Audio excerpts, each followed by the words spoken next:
Hi, this is Peter Dudek with HeadLiceHouseCalls.com. Welcome to training video number 6. In this video, how to perform a head lice removal service. Now, this is just an overview.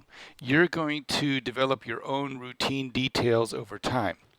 But I just wanted to give you 3 basic steps to every head lice removal in-home service. First of all, and this is super important, set expectations. You need to have them expecting reality. Okay, you don't want them to be thinking that you're going to find and remove every nit and louse in their entire life forever, and that they'll never have lice again after you are done with your service. Because as we all know, reinfestations happen. And they got lice originally from somewhere, and they're probably going to get it again from their circle of family and friends. So it's super, super important that you set expectations. Second step, perform the service. And the third step, and most importantly, is get paid. Set expectations. When setting the appointment, when they call you up to set an appointment, strongly emphasize that they need to go over the pre-visit checklist that is on your website. When you arrive, make sure that they have done the pre-visit checklist and understand it. If they have not done the pre-visit checklist before you get there, you have 2 choices. You can either leave and come back after they've done it, which I don't recommend doing, or you can just help them go through that, and you're on the clock at that point. So they're going to be paying you your rate to do the things that they should have done by themselves. So it's up to them what they want to do. But it's best if when they talk to you on the phone, that you really make it very, very important that they understand that they need to go through the checklist and have those things done before you get there. Okay, step 2, perform the service. Set up your workstation in the location they have chosen. It's probably going to be the bathroom or the kitchen. Just make sure you have your setup done according to what it says in the checklist. And then before you perform the service, explain to them that you will be removing all the lice from their heads, but it's up to them to treat their environment. Unless, of course, you have decided that you want to perform that service too, which that's up to you. But most people who do head lice removal only focus on the heads. But like I said, that's more money for you if you decide you want to help with that too. Make sure, I'm emphasizing this because it's so important, make sure they understand that reinfestations are common, even expected. And then treat all the heads in the house that are infested. When you're done treating one person's head, show the person who's paying the bill, usually mom, show her a quick inspection of each head that you've treated. Make sure that she sees that you've gotten all the lice and nits out of the hair. Now, you also might think about doing this. Tell them that you also do thorough inspections on people who might have lice, and you give a discount for inspections done while you are there right now. So in other words, maybe you might charge $25 for doing an inspection, and maybe you could charge $20 while you're already there to inspect some of the other children or mom or dad who don't have lice, but they just want to be sure. So that's more money for you. You can just do an inspection of someone who doesn't have them, but they want to be sure. So ask if they would like anyone to get a thorough inspection for lice before you compute the final bill. Tell them again that they might get a reinfestation and why they might get a reinfestation. You've got to emphasize this throughout your visit because it's so important. You don't want them to blame you for the reason why they have lice the next day. It's not your fault if they get a reinfestation even 2 hours later. They might get a reinfestation from their couch or their car or whatever. Tell them that you highly recommend having some Licekiller products in the house to knock out reinfestations fast. Or they can just call you to come back when they get a reinfestation. It's up to them. Now, create an invoice for the time you were there and how much product you used and what Licekiller products they are buying. Now, you can download an invoice template and edit it to your liking. Or if you prefer, you can go to your local print shop and have them create one for you.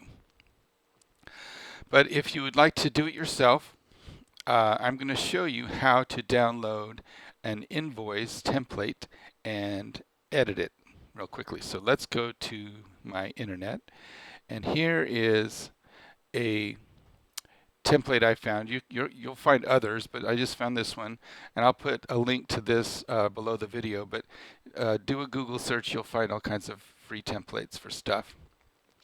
But here is a free blank invoice template for Microsoft Word, very generic. So I'm going to download it. I'm on a Mac, but I have Microsoft Word on my Mac. So I'm going to download this invoice template. I'm going to save it.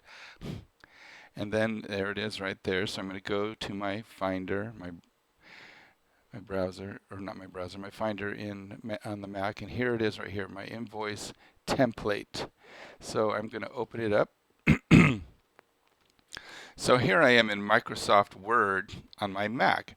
And then it's just really easy to edit. So I would edit the company name. I would select all of this, and I would type HeadLiceHouseCalls.com. And I would get rid of the date because I don't need a date. And just have the word invoice. And I would put my address.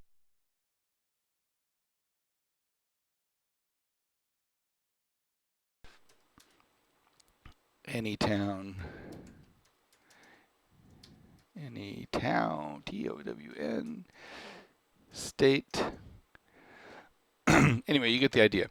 And so this stuff right here, I'm just going to blank that out. I would say client name